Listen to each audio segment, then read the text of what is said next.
Hello and a very warm welcome to the Late Breaking F1 podcast presented by Harry Eade, Sam Sage and me, Ben Hocking, on what is Mexico Preview Day. And we're still here in Austin, at least for a little bit longer.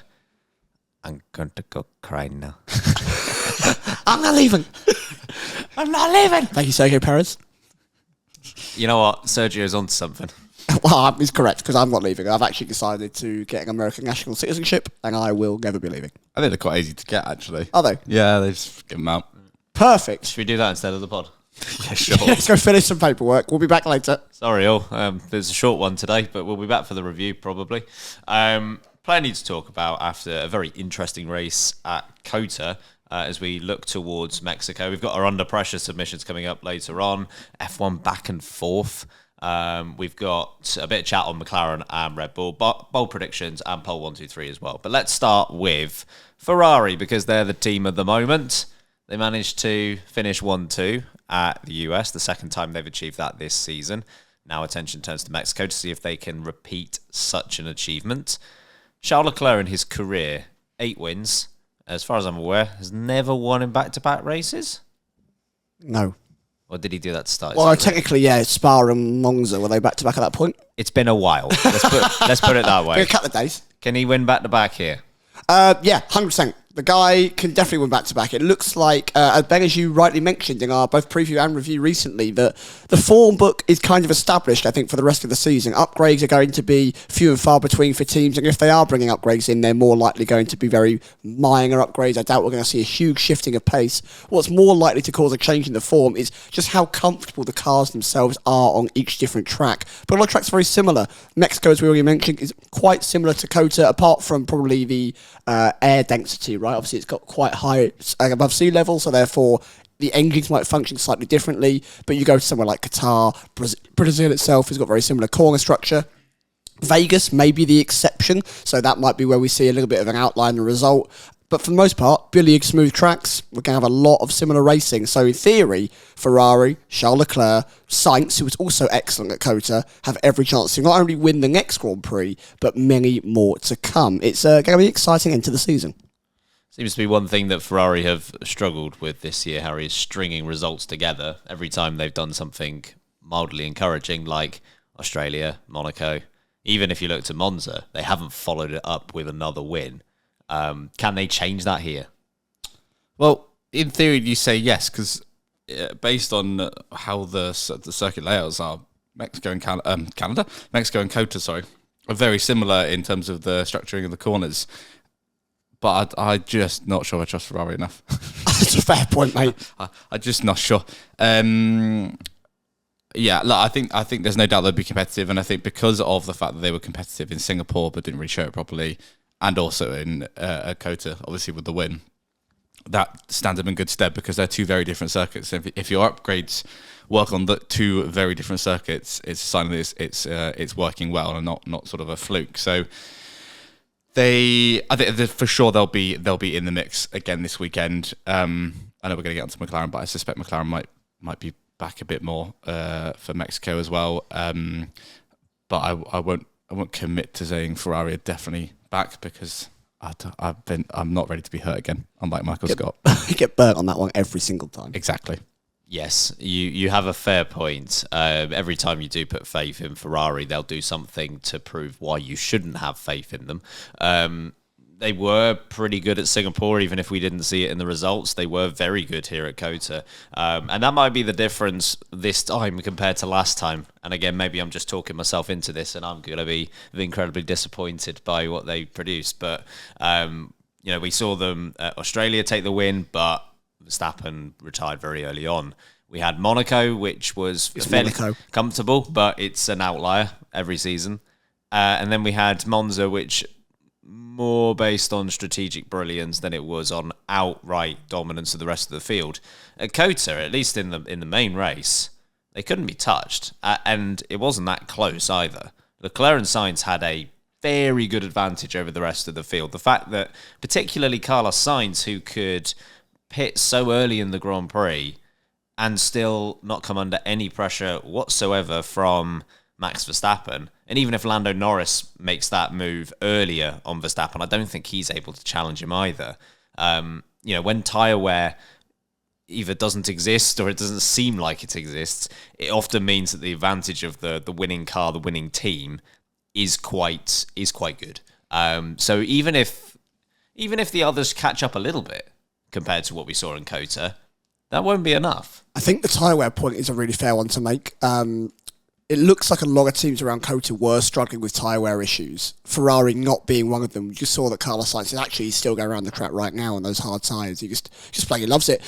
Mexico is another track that does have some tyre wear issues, right? You've got that S's in the middle sector. You've got a lot of the dragging of the tyre through that first sector with the fast chicane at the start.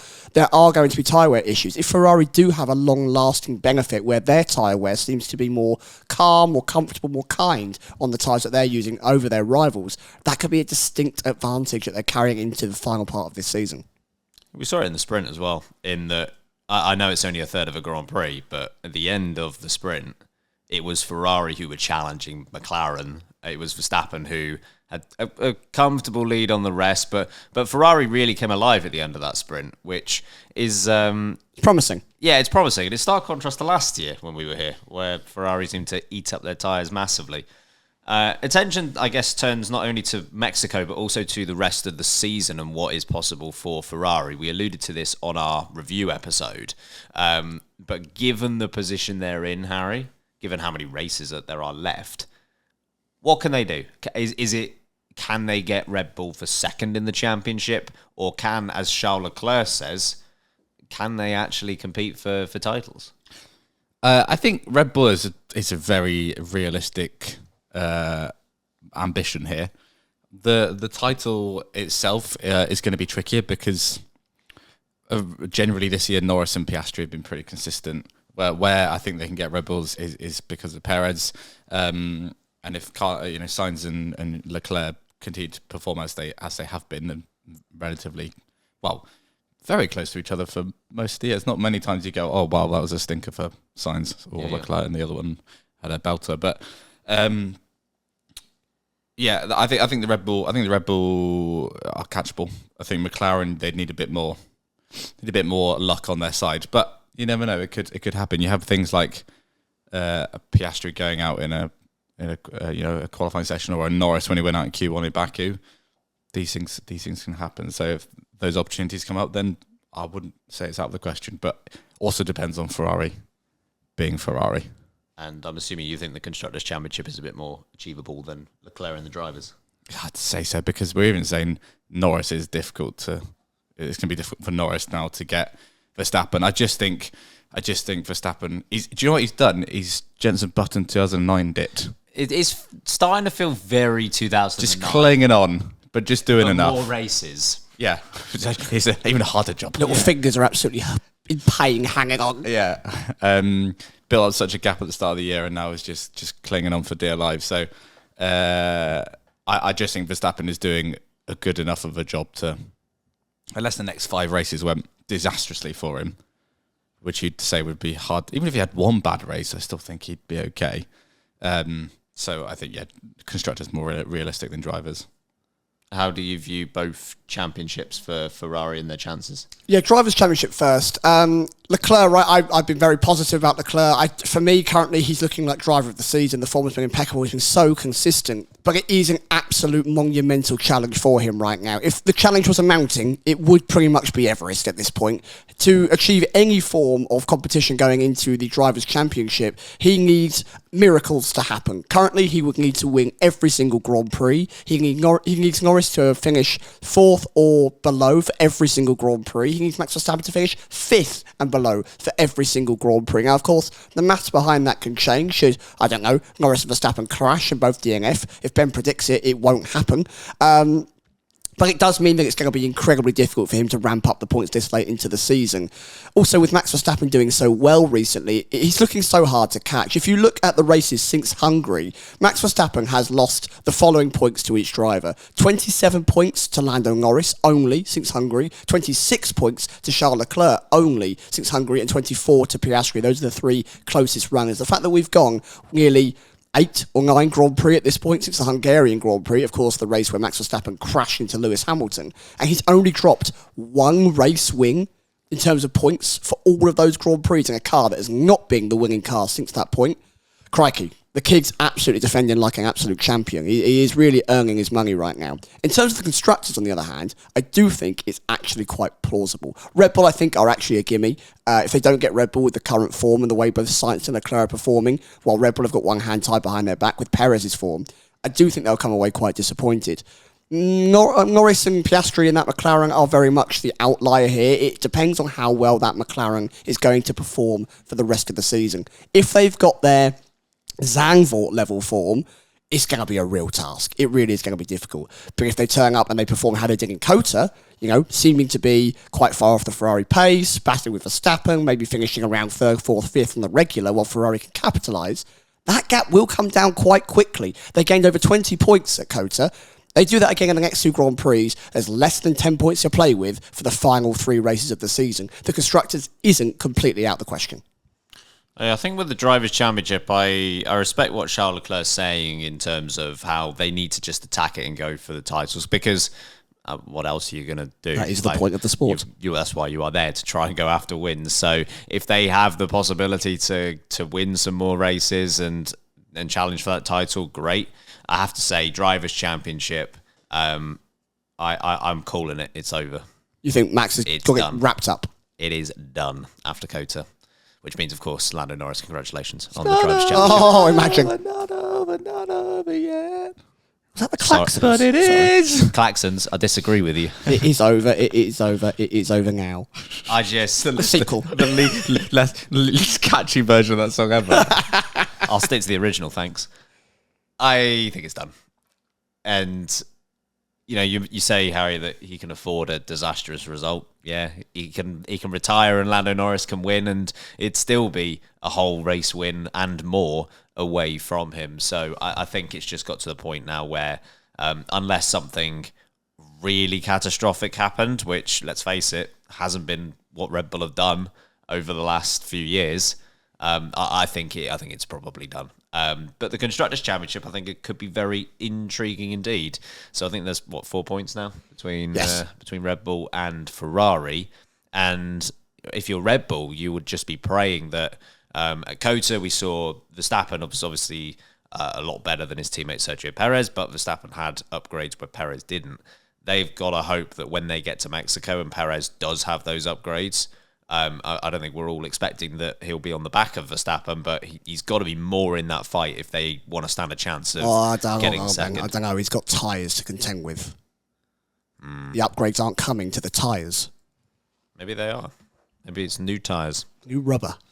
So I think it will be... Perez's impact, even for second in the championship, is going to be incredibly important. Verstappen will just keep doing what he's doing, of course. But Ferrari, we've said it consistently over the last season, the season before. They got a pretty good lineup. They might have the best lineup on the grid. Russell and Hamilton are strong. Norris and Piastri are strong. But Ferrari, looking at their lineup of Leclerc and Sainz, I don't think they immediately jump at any others line up and go, we want that instead. Like, Leclerc and Sainz is a formidable partnership, and if the car is there to win a championship or to compete for a championship, I don't think it's the drivers that will let them down. But they did jump at another lineup. Yeah, but I mean a completely different lineup. No, I know. It's just crazy to me that Sainz has done so well, and he's bye-bye, see you later, especially after watching that performance from Hamilton at Kota. Yeah, so obviously 5 races left. We will see how that goes. Shall we, before we go to our first break, shall we do some bold predictions? Oh, you've caught me out. That's not where it was in the schedule, mate. Nah, just You've absolutely done me there. Got a little bit of time, haven't we? Go on then. Gather around, little children, and listen to my song about my F1 bold predictions and how they'll all be wrong. What have you got, Sam? Colapinto top 6 in the race.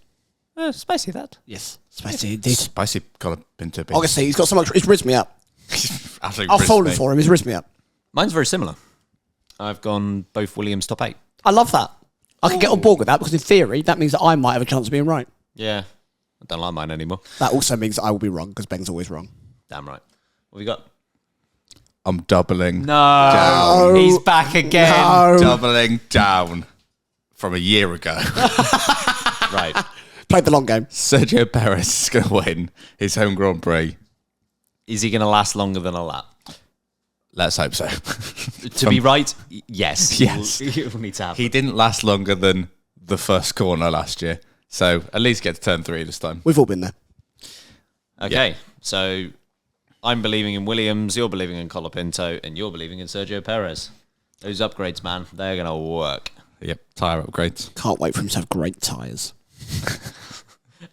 Should we also do poll 1, 2, 3? Oh, mate, come on then, let's mix it up. What you got? Pole Leclerc, P1 Leclerc, 2 Norris, 3rd Sainz.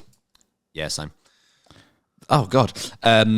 Paul Leclerc, the win. Sergio Perez. Oh, a bit of variety. I'm going to go 2nd Leclerc, and I'll give 3rd to Verstappen. Yeah. So we are kind of thinking that Ferrari might I really be think good it's again. I think it's solidified. All right. I'd like Ferrari. Oh, no, sorry about that. We'll take our first break on this episode. We've got some more chat on McLaren and Red Bull right after this. Welcome back, everyone. We saw that in the US Grand Prix, the advantage that McLaren have kind of built themselves over the last couple of months wasn't quite there. It's not like they were not in the fight at all, but certainly not the performance that we saw at Singapore or at Zandvoort or some of these other recent tracks with neither driver ultimately on the podium on race day. Any concerns, Sam? I'm not concerned. I was a little surprised at the pace that McLaren were delivering across the weekend. When you see their performances, I know they didn't win Monza, but they were incredibly fast there. They were great at Zandvoort as well. You look at the dominance that Norris displayed in Singapore, and Piastri, of course, not right there with him, but was also incredibly fast. To see that not materialise at COTA, when you look at those 3 tracks before, they kind of pick up all the individual points of what COTA is made up with. Fast lines, tight twisting corners, very sweeping long turns. So the fact that they couldn't deliver outright pace at COTA is a bit of a surprise. And as we've already mentioned on the show, a lot of the racetracks coming up have a lot of those characteristics as well. So surprised, and they might be a little bit concerned that suddenly that pace that they had has not materialised, probably the most crucial part of the season.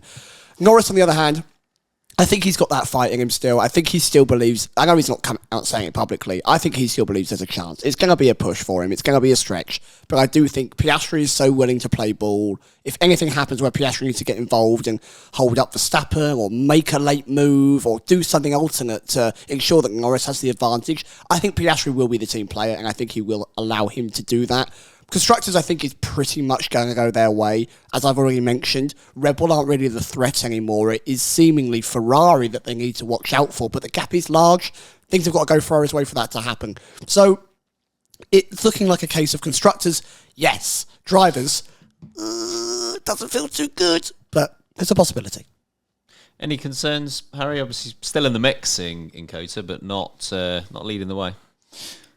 I don't think concerns, but I think they will have been left scratching their heads a little bit, just considering and again, I know Singapore and COTA are very different tracks, but they were dominant in Singapore, or at least Norris was. But that car this year has been good at all the tracks, like all the different types of tracks. So and it wasn't a bad car; it just wasn't quite as quick as we thought, and it was only towards the end where it picked up. It seemed to. I said this in a review. I think the McLaren seemed to do well at the end of a stint, like a tyre stint. It certainly got there as the weekend went on as well. Yeah. So I don't know whether they just went the wrong way with setup slightly, but I wouldn't. I still think it's probably the fastest car. We'll see what Ferrari do this weekend, but I think it's probably still the fastest car. They just didn't get it right for some reason, or the characteristics of that track didn't suit it. I'm not sure, but I don't think they're going to be overly concerned. I don't think they'll be overly concerned. And in terms of constructors, as long as they were there or thereabouts where they were this weekend, I think even if Ferrari continued with that form, I'm not sure they're going to catch them. So, but I suspect McLaren will be more competitive.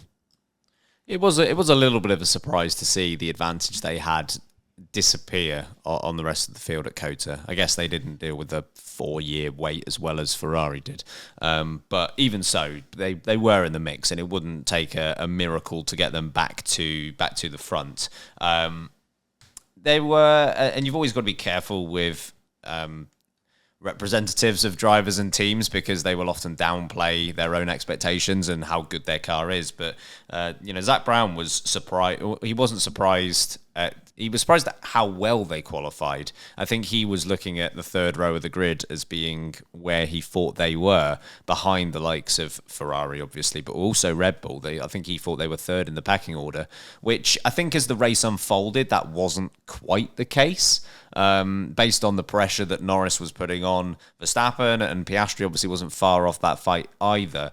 It probably was a case where Ferrari had the fastest car, McLaren had the second fastest car, and Verstappen was doing Verstappen things to be in the fight for the second fastest car almost. So yeah, I think it'll be intriguing to see where we go from here. Pace-wise, I wouldn't be shocked if they get it back. The one thing I think McLaren might be a little bit concerned about is, again, this whole Drivers' Championship versus Constructors' Championship debate and this slight issue they have. We saw at COTA that Verstappen's approach to racing Lando Norris is, you are not getting past me no matter what. He becomes Gandalf the Grey. You shall not pass. The issue is, Verstappen is essentially asking the question every time him and Norris go wheel to wheel. If you'd like to try and overtake me and go side by side, that's absolutely fine. We gon' crash. You said this to me, I think, during the race. You were like, I don't think it. I think Verstappen will just turn in on him. Because it sounds awful. Why wouldn't he? Right. At the moment, Verstappen can absolutely afford a DNF if Norris goes with him. Norris cannot afford that, Drivers' Championship wise. But of course, that has a knock-on effect to the Constructors' Championship. Like if Norris and Verstappen have something similar to what they had in Austria, where one of them is knocked out of the points completely and one of them is put down a few positions, suddenly Ferrari are there again to go, all right, we'll have some more points. Don't mind if I do. Cheeky 44 points. Yeah, all right then, sure, no problem. At which point you look at the Constructors' Championship and go, maybe that Drivers' Championship fight is actually hurting us when it comes to the Constructors' Championship. I do not expect Max Verstappen's style and his approach to change whatsoever as we go to Mexico. The somewhat good news for McLaren is that most of the tracks we have coming up are not. There's quite a bit of runoff. Obviously, Abu Dhabi does. Qatar's got endless runoff. Qatar is only runoff. So in most instances, there's less of a threat of a crash. But, I mean, you don't need that full-on crash to retire. Like, it could be... Vegas is coming, baby. Minor contact. So, yeah. I think that's maybe the one thing that they'll be cautious of is ensuring that... They don't want to tell Lando Norris not to go and fight for the Drivers' Championship because they'd love to win it themselves. But at some point, they might need to look at that and go, if that doesn't go well, suddenly the other championship might be... in jeopardy. One title is better than none, right? I also just want to nod a little bit towards the fact that we had a sprint race, of course, at COTA, and I do just wonder if McLaren struggled a little bit with the lack of practice time and weren't able to nail their setups, and maybe that's why we saw them being ever so slightly off the pace in comparison to the likes of Ferrari. I can't believe I'm saying it. Ferrari got it right first time. No mistakes across the whole weekend. They showed similar characteristics, of course, when we had a sprint race all the way back in Austria, for example. Norris had the car then, and it was struggling to get the move done on Verstappen, and did not start again brilliantly. So I do wonder if there are similarities that McLaren just need that little bit extra time on the Friday and the Saturday to really hone the car. Of course, there's a lot of sprint races still to come in the final 5 races.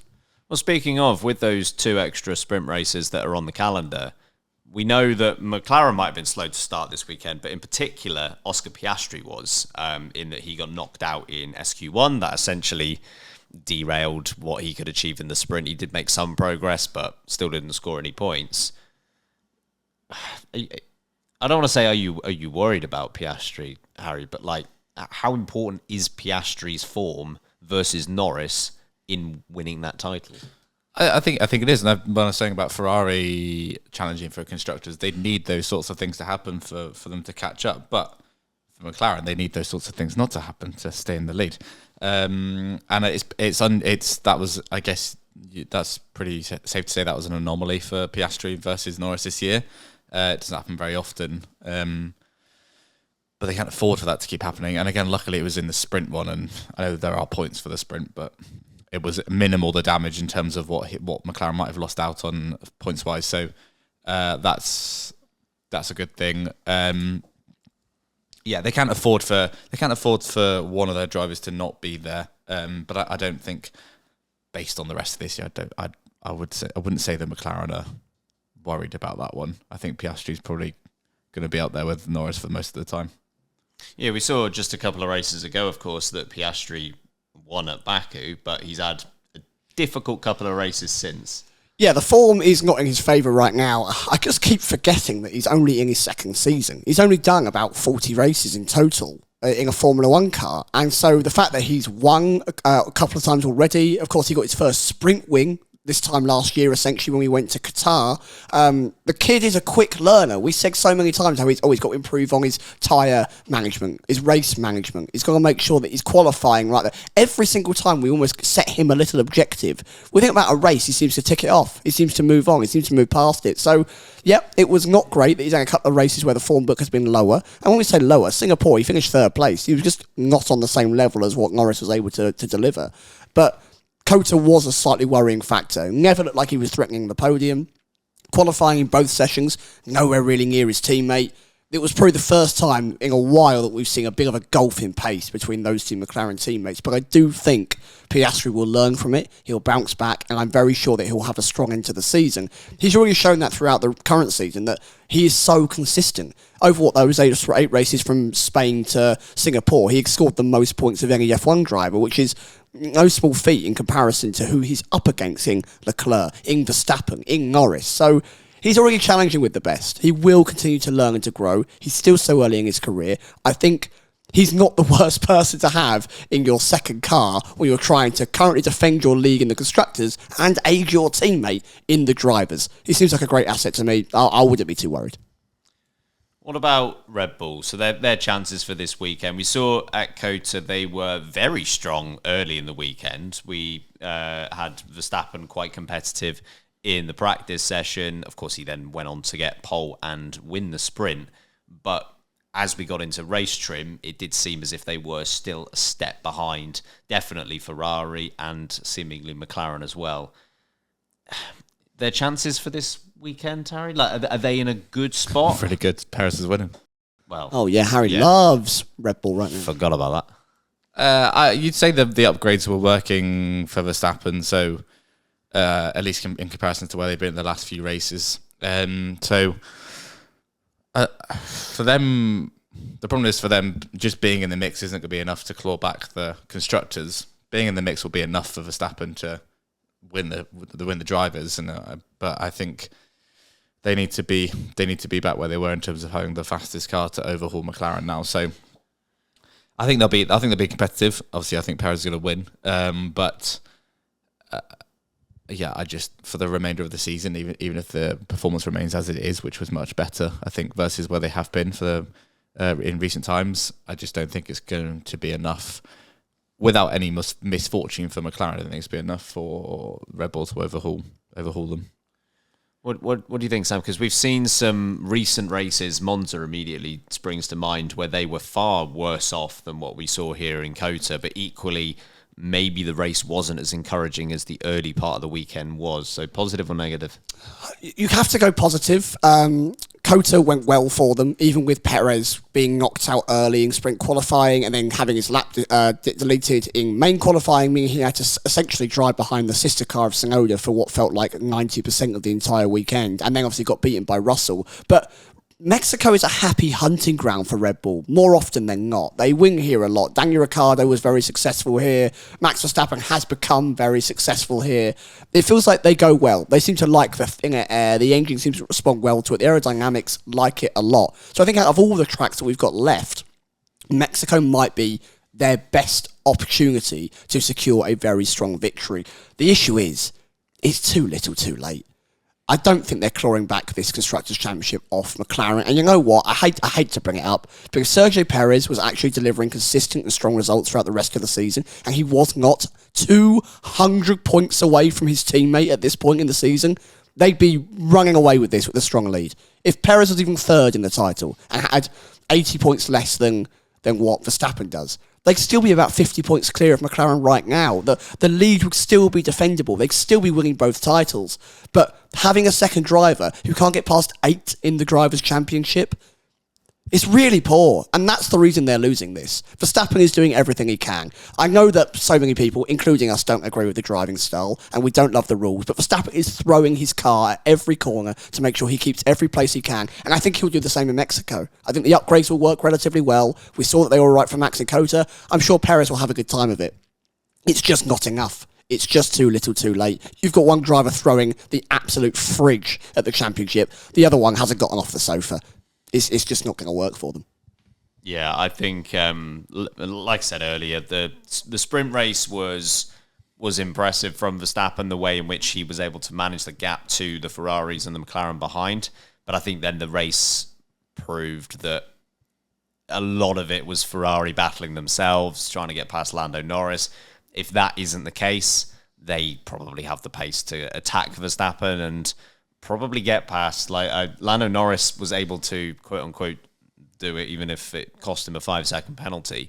I think Ferrari and their pace, Charles Leclerc particularly with his clinical overtaking, would have had a real shot of getting by Verstappen in that situation. So I think the longer the weekend unfolded, the more it became apparent that they were probably the third fastest car, which is roughly where they've been recently. But as mentioned, it has been worse for them. They have been incredibly distant in some races. That wasn't really the case here, certainly not versus McLaren. So yeah, I would be surprised if they turn up at Mexico and suddenly they're competing for the win just based on Verstappen being 20 seconds away from the Ferrari at Cota. That's a fairly big gap to make up. And yeah, as you said, Harry, they're not. The issue is that they don't need consistent results and being in the mix. They need what they had at the start of the year, and that is a dominant car to make up some ground. They don't have that lead to play with anymore. Shall we have a look at F1 Fantasy? I would love to. I would love to look at F1 Fantasy. Harry, I think you'd love to look at F1 Fantasy. I mean, sure. Form has said that you have a torrid time. I haven't had a torrid time, which makes a change, I guess. It's actually positive. That's what we love to hear. Yeah. Okay, so overall, we've got the top 3 overall. Sweet Papayas leads the way. So I think we've had a change at the top. 4,572 points, which is incredibly impressive. Brilliant compared score. to all of us. It's All Gone Wrong is still in the top 3. In second place with 4,543. And then Prancing Zebras is in third. Also over 4,500 points. Well done to all 3 of you. Just 5 races to go. Keep it up. I know you, Beef in our Discord as well referenced the fact that doing very well in the Global League as well. So repping LB. Appreciate that. Big up. We love you. Appreciate that. How are we doing though? I dropped 2 positions. Basically just shouldn't have even bothered. It was just... Go back to bed, mate. Yeah. I didn't even do a drop properly. Come on. If you're going to have a bad week, do it Harry style. Yeah, not come on. 2 positions. Pathetic. So I'm 186th. Sam, you are back in the second place. Come on. 305th. Doing all right. Jumped up 20 places. Quite happy with that. Love that. That does mean that Kirsty's dropped back down to third. 313th, though, so it's all very close. We are close. Speaking of Close. Here's someone who's not. Got him. But, Nice. Harry, you have improved Woo! to 1,520th. That sounds a lot like 300th. Yes. Although Beef has still roasted you, even though you've improved. She's like, your team makes no sense. She doesn't make any sense. I'm going to come to Harry's defence here. The F1 Fantasy point scoring system doesn't make any sense. I've got no idea how you do well in that game. Yeah. My team wasn't that bad, minus a couple of people. It's only 5. Oh, the 3 of them were good. I have to say, she doesn't make any sense. That's a Hall of Fame type comeback there. From me, Yeah. I am in the Hall of Fame. You've had a lot this week of great comebacks, but that might be the best. Oh, absolutely rinsed. Grow up. You know what, Beef? Touch grass. That's probably not making it in. It definitely is. Thanks, Beef, for all your help on fantasy. We very much appreciate it. 5 races to go. I think we've still got some chips to use, so could still see some changes in that leaderboard. We're going to take our second break on this episode. On the other side, under pressure. Dun, dun, dun, dun, dun, dun, dun. Nice. Welcome back. Third part of today's Mexico preview, and we now go into under pressure submissions. We do have submissions from our Discord that we will get to very shortly. Before we do, though, we'll give our own as to who or what is under pressure going into this Mexican Grand Prix. Sam. I haven't given this gentleman my under pressure for quite some time, but I have mentioned the fact that he's probably not performing to the standard we expected, and that is Sergio Perez. A lot of things swinging in his favour for this Grand Prix. The upgrades do seem to be favourable on the Red Bull. He is at his home Grand Prix. As I've already mentioned, Red Bull historically have a very good time at the Mexican Grand Prix. He looked rapid last year, and he threw it away all in a silly way on turn 1, essentially. Absolute Muppet behaviour last year. Deliver that again.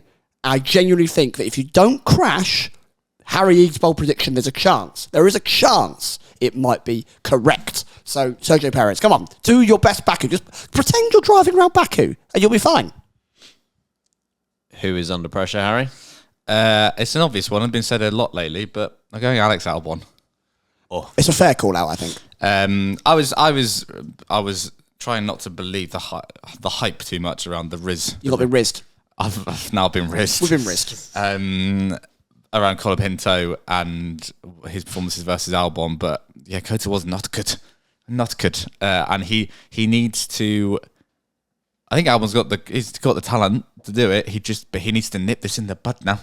He needs to have a very good weekend of convincing. What's a good time to not be good against your teammates? Yeah, I just think because 3 races you'd be like, all right, fine, but then we got to race 4. And now I think people are really starting to ask a couple of questions. So, Alex, mate, just nip this one in the bud. Be good this weekend. yes, very much in need of a good result. I am going to go with George Russell. Now, he had a very good comeback at the American Grand Prix. But I'm talking more about him versus Lewis Hamilton. Now, Lewis Hamilton had an awful United States Grand Prix. There's no guarantee that form will continue for Hamilton. If history's anything to go by, probably not. But we've mentioned it before about Russell and his position in the team versus Antonelli needing to prove that he is that number 1 driver that Mercedes should keep a hold of. And I do think an important part of that is beating Lewis Hamilton this year. I think that will go a long way to making that claim. At the moment, there are 10 points separating the two of them. That's come down. In Hamilton's favour. Exactly. So I think there is a chance, if not at this weekend, but maybe at the next couple of weekends, if Russell can string together some results and Hamilton's not quite there like he normally is, then suddenly Russell might be able to win that one. And again, I just think it's quite important with Antonelli coming in, rumours of Toto Wolff probably not ending his pursuit of Max Verstappen, at least long term. Russell can just do with... At that point, Russell can say, I've had 3 seasons against Lewis Hamilton, and I won 2 of them, which, as we know, is an important fact. It's the most important fact. I'm not getting into it. It's a great point, Harry. Yeah. He could be like as great as Jenson Button. I swear to God. Who beat Lewis Hamilton? Yes. Yeah, good point. What have we got from our Discord? Thank you, everyone, for your submissions. First up, we have Ruth. Hi, it's Lee with my under pressure. Definitely Perez. I mean, how do you go from a P10 to a P7 and Russell goes from a P20 to a P6? I mean, come on. The end. Okay. The suspense at the end there killed me. I thought I was giving someone else. Come on. One shade of ginger is next. Hello, late breakers. It is One Shade of Ginger Great here. name. Before I give you my under pressure submission, I just wanted to say big shout out to the Kota feed on the Discord. Love the pictures. It was awesome. See everyone having a good time. Wish I could have been there next year. My under pressure is simple. McLaren. Just McLaren. They know why they're under pressure. Don't bottle it. Win this constructors title. I think Lando doesn't have it in him to win the championship, but you can win the constructors. Come on, McLaren. Papaya rules. Important question for One Shade of Ginger. Your One Shade, is it papaya? Oh, Harry's lining something up here. Hold on. It's what? Papa rules now. Thank you. Thank you. Good. Oh, crap. I'm going to take that sound away from Ben. No, sorry. Okay. I think it went too far. Playable. Live show exclusive. Thank you for that One Shade of Ginger. Next up is Kelly Stillman. Or Stillman. Let's go with Stillman. Hey, this is my first ever Under Pressure submission, Welcome. which is very exciting. I genuinely think it's obvious that Perez is the most under pressure driver coming into the Mexican Grand Prix. Lawson did an amazing job in COTA. It's the Mexican Grand Prix. There's all these rumours about Perez being forced to retire or announcing his retirement at the Mexican Grand Prix. I genuinely think if he doesn't perform in Mexico, that's his seat done, and Lawson will be taking it for 2025. Oh, big calls for the Lawson. That's not carrying on. No, you're not going to be doing that. What's not carrying 2 on? hours. No. I didn't do anything. Oh, God. Please stop. This last 2 minutes has been horrible. Wet K-Mag is next. Gene Haas's close personal friend, Wet K-Mag here. Hi, Wetty. My under pressure is Alex Albon. He needs to do something before people start asking if the Smooth Operator and Cola Pinto are a better pairing for next year. Love the podcast. Join the Patreon. Cola Pinto. Coca-Cola Pinto. Cola Pinto. In agreement with you on that one, with Alex Albon. Yeah. As Brown 30 said in the preview, he doesn't have a teammate who's a scrub anymore. No, he does not. Brutal. Tommy K20 is next, who I believe is another first time. So thank you. What's going on, late breakers? Tommy K20 from New England. First time submission, long time listener. Nice. My under pressure is the entire Red Bull organization. They're on the cusp of losing the Constructors' Championship, and if they're not careful, the Drivers' Championship. And furthermore, what the hell are they doing with Checo? It's time to get him out. Thanks, guys. Seems to be a running theme of today's Under Pressure. Yep.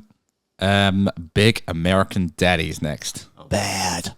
Under pressure this week, Zach Brown trying to fabricate more drama for Red Bull. He reminds me of a used car salesman trying to sell an old Morris Marina Oh, no. as a new Aston Martin Vanquish and failing miserably. What a one.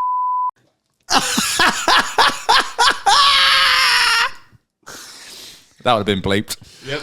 I can't believe that's just been said on the show from a listener. That's sensational. Someone asked us, and apologies, I forget your name, who it was that said it, but someone asked us why we consciously, why we don't swear on the show. Like, was it a decision? And I was like, I don't think we ever actually We don't make agreed not to decisions. share. no, but not to share. So not to share or swear?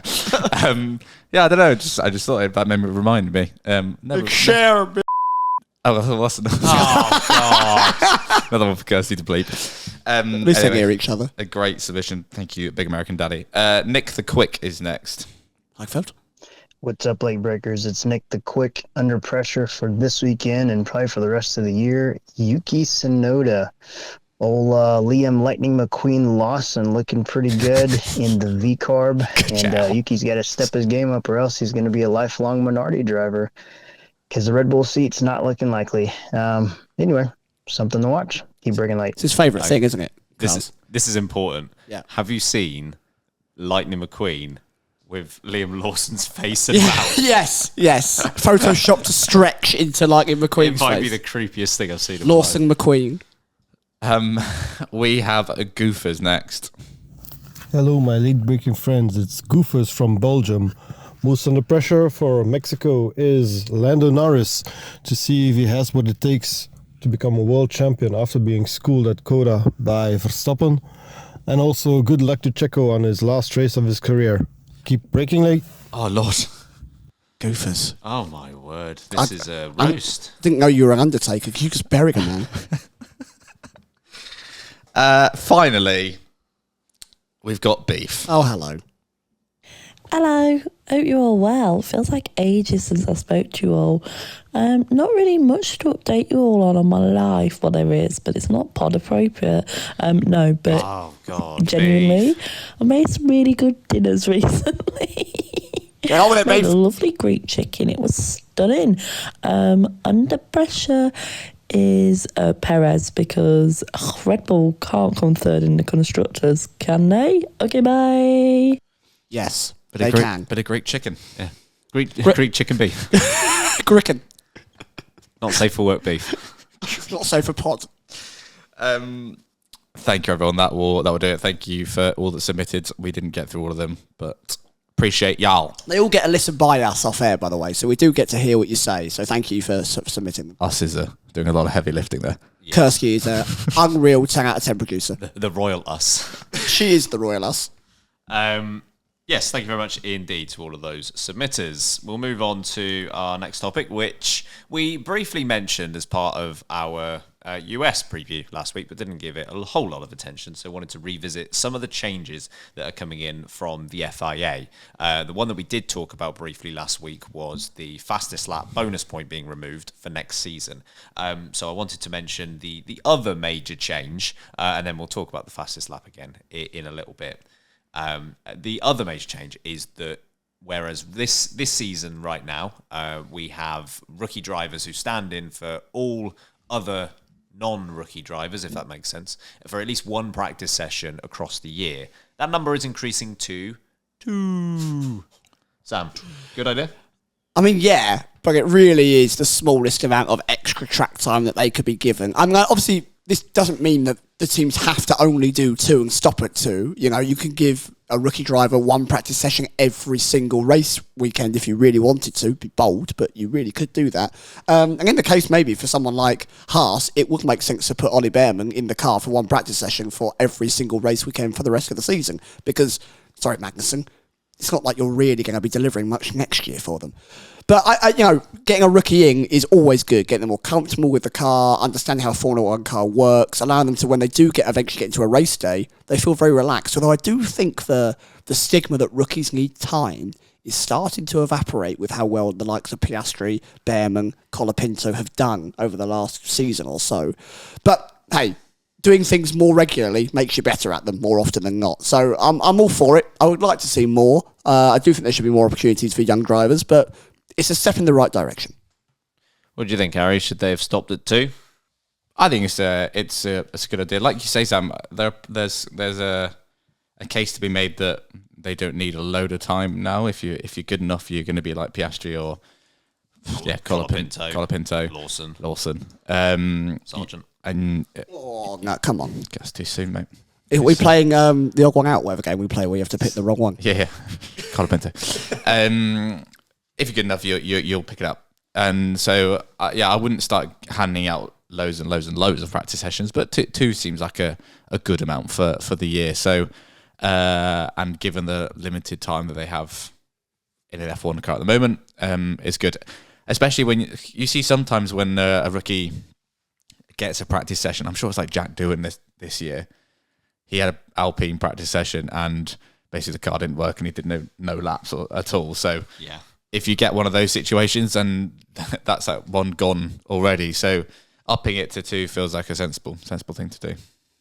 Yeah, I would increase it a little bit further. I'd probably go to 4 or something like that. So that would essentially be 8 per team when you've got the 2 drivers. I would also maybe introduce a rule that the same person can't do all of them. I'd like to see variety. We don't have many seats in F1, of course, and opportunities are sparse for F2 drivers and F3 drivers trying to make it up to the grid. I wouldn't mind something in place where, for Haas, for example, it would make 100% sense for them to just go, Behrman can have them all. But I think it would be good to have a bit of variety so some other drivers can have a go. And then if they're good enough in these practice sessions, then they can be looked at closer. I wonder if this rule has come in maybe as a compromise of you can't have the rookie race at the end of the year. So here's another practice session for next year. But given we've got 24 races, even with 6 of them as sprints, that leaves, how many practice sessions is that? Like 60? 18 times 3. 54. Before you get to the actual sprint ones. And then 6 in the sprints. Yes. So 60 practice sessions. Like, that's plenty of time to give some out to rookies. I am in favour of this, but would have probably gone even further. Fastest lap bonus point. Getting rid of it. You were in favour of it last week. Has anything changed? No, I'm still in favour that it's gone. I mentioned when we spoke about it briefly in the live show that in an ideal world, it works, right? It's a nice thing to have. It makes sense for drivers to have picked up throughout the Grand Prix, and we don't see the silliness that we currently get, which, to be fair, it was absolutely hilarious banter with Ocon and Colapinto, and it's a shame we might lose that, but that banter I don't think warrants having the point right now where you see someone driving around in 18th place trying to nick a fastest lap point off of the 10th place guy. It's not that really thrilling. It doesn't really change anything, and I still fear that we may have a championship come down to a fastest lap decider, which I don't like. I really don't like. I want to make sure that when someone wins a title, they've done it on track and they've beaten that person outright in that race. So it's quite trivial. It feels like quite a trivial thing, but it causes a lot of bizarre moments in Grand Prix. So for the most part, I'm quite happy it's going. But as I said, if it was done in the ideal way, I wouldn't have an issue with it staying. It's just never done in that manner. Hang on a minute. Mohammed Ben Sulayem says that the FIA never get credit for anything. True. But they do stupid things. But we're giving him credit here. Yeah, but that doesn't mean we're not doing stupid things. FIA, stupid things. Are you sure? Yeah, I know. I agree with Sam. I'm glad this is going. It hasn't worked in the way it was meant to. And it gives you bizarre, sort of almost comical situations like Ocon being pit at the end, near the end of the race, to do a fastest lap to ensure that someone like Colapinto cannot get it. Which I get as a tactic, but like we watching F1, you don't pay to, if you're at the track, you don't pay to watch someone in 15th pit. Speak for yourself, mate. To do a fastest lap Ben right was at the end of the screaming race. for it all race. Come on! Big up Ocon. Ocon pits! It just feels a bit. It goes against the nature of like racing. He's not racing because, and also, what if you have that and then something disastrous happens up ahead and you could have gained more points? I just know that's never really happened, but it's just a bit comical. And I'm glad it's going because I appreciated the thought behind it, but it hasn't turned out that way because naturally F1 teams have found a way around it. As they always do with literally everything. I'm not devastated that this is going. I wasn't a massive fan when it came in 2019. Nothing's really changed over the last few years. As you say, Sam, it's not really been used in the way that it was intended to be used. And you can't really blame the F1 teams for just using the rules in their favour. So, they gave it a go. But reality is that it did just end up becoming a point for who's not doing very well in the top 8 and taking 5 points rather than 4 points, or taking 7 points rather than 6. I don't think it's a massive indicator of skill, if that makes sense. They can all do a qualifying lap. Yeah. And that's what it is, really. If you want to give an extra point out for something, do it for pole position. But even then, points are fine. Coolest flip. That's going to be the new bonus point.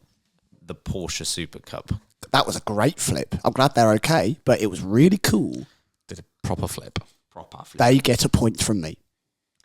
Should we take our final break? On the other side, F1 back and forth. Oh, yes. Wow. Quite Churchill. Oh, yes. Just call me the talking dog. I do regularly. Okay, everyone, welcome back. It's time for F1 back and forth. F1 back and forth, it's F1 back and forth, it goes backwards, then goes forth, it's F1 back and forth, F1.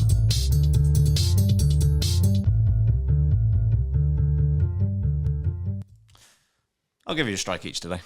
Delightful. He's too kind. Too kind. Too kind indeed. F1 back and forth. Harry and Sam will go up against each other in a particular category that has a number of answers. They'll keep going until they use their strike and they cannot think of an answer or they give an incorrect answer.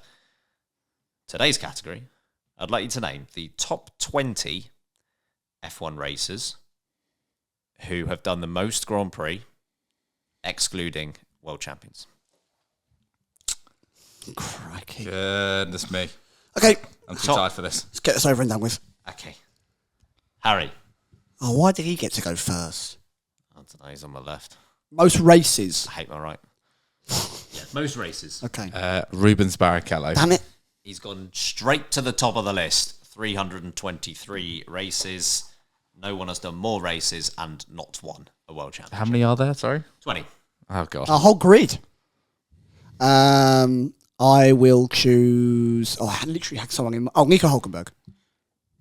Nico Hulkenberg. Please tell me that he's on the list, because I swear to God.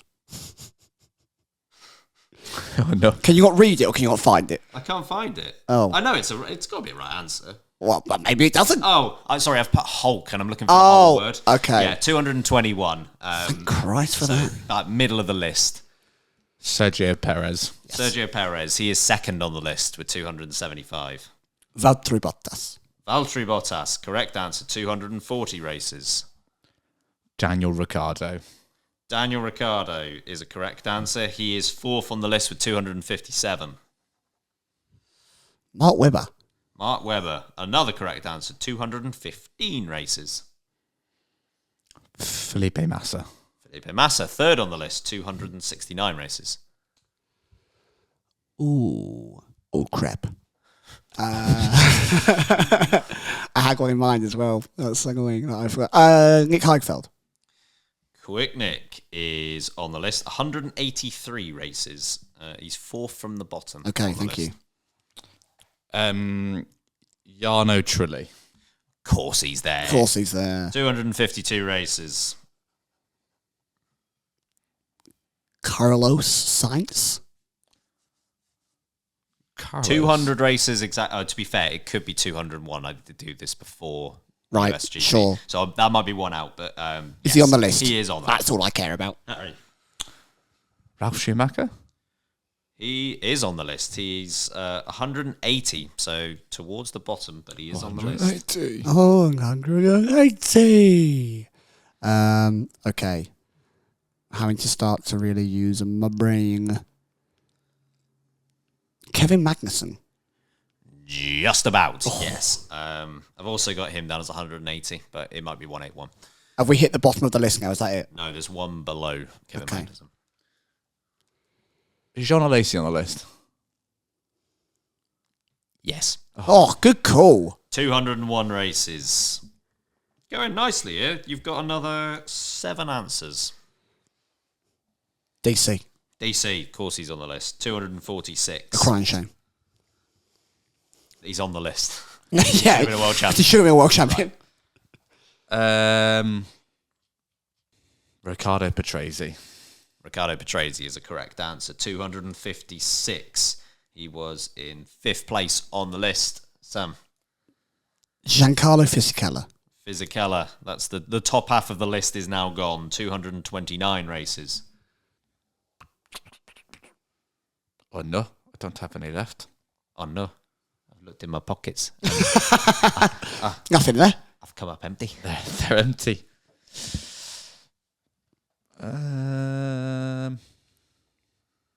What can I ask? What decades they're from? How many are left? 5, 4. Are they from? Are any of them still racing? No. So you're asking any more questions? What decade are they from? Yes, okay, sure. Do you want me to answer that? I'm happy for you to answer that. You've got 80s. 80s. 80s and 90s. 80s and 2010s, mainly. Gerhard Berger? Gerhard Berger's on the list, Great yes. shout. 210 races. Really annoyed that you got one there because I was. 2010s. So we've got 3 to go. 3 to go. Yeah, he wasn't the 2010s answer. Okay. Okay, let's go.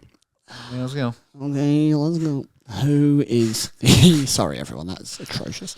How much time can I waste? Yeah, quite literally. There we go. We're into the classic stalling mode. Yeah, this actually doesn't help my brain at all because it's just noise. No, you're just talking. I'm just talking. I was thinking about the game. Oh my god. I can't even think of a single racing driver. This is so annoying. Crikey, said George. No, he's still racing. It's got him.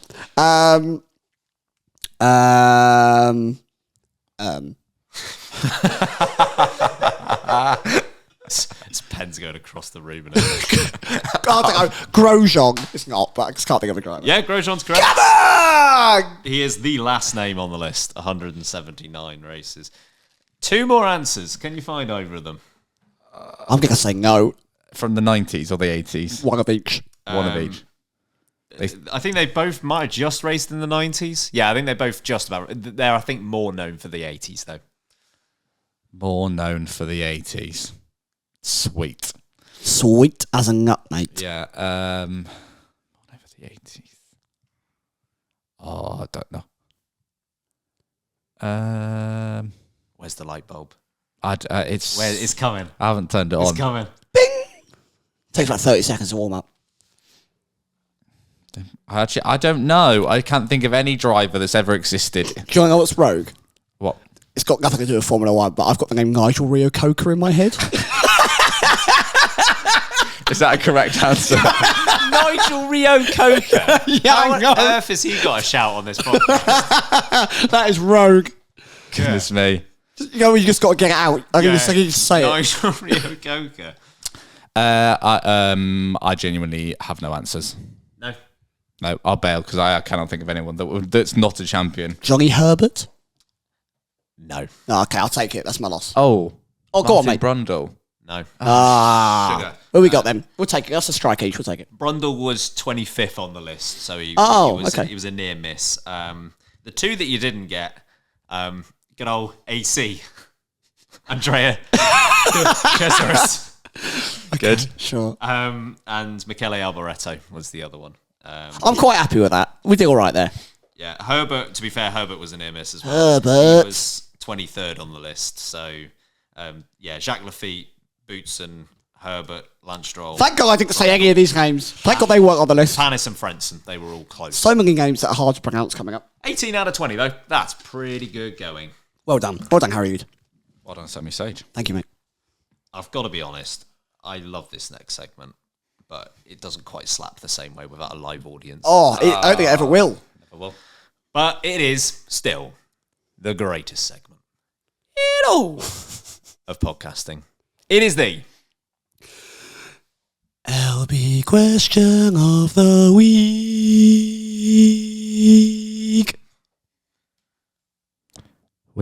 Delightful. Thank you. Our question of the week is about our good friend who's sat next to us, Spanky. Hold on. So, for YouTube viewers, because you can't see him at the moment, we've changed the camera angle slightly. Here is Spanky. Oh, that was nice. Oh. Hello, Charles. How are you? Monsieur, I'm well. Thank you for having me on this podcast. You saved me from the bin.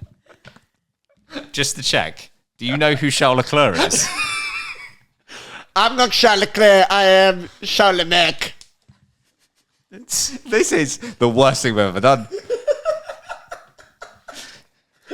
Charles, you have to stay there for the entirety of the segment and read out the submissions in that voice. Oui, monsieur. Caprice's phone. I didn't know you had an iPhone, Charles. This has got to be watched on YouTube to appreciate it. You know, this is good because producer Kirsty's laughing over on the sofa. Yes. It means it's allowed. I'll kick us off while Charles tries to find anything on his phone. First up, Texas. Sure. I feel like that was the Charlie, you got any you liked there? Yes, sir.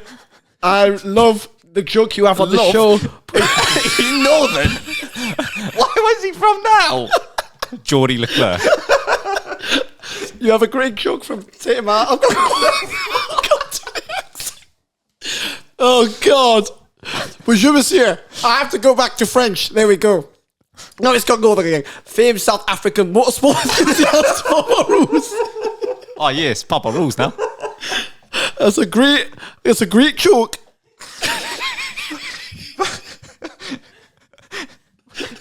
Why is he got Jordan?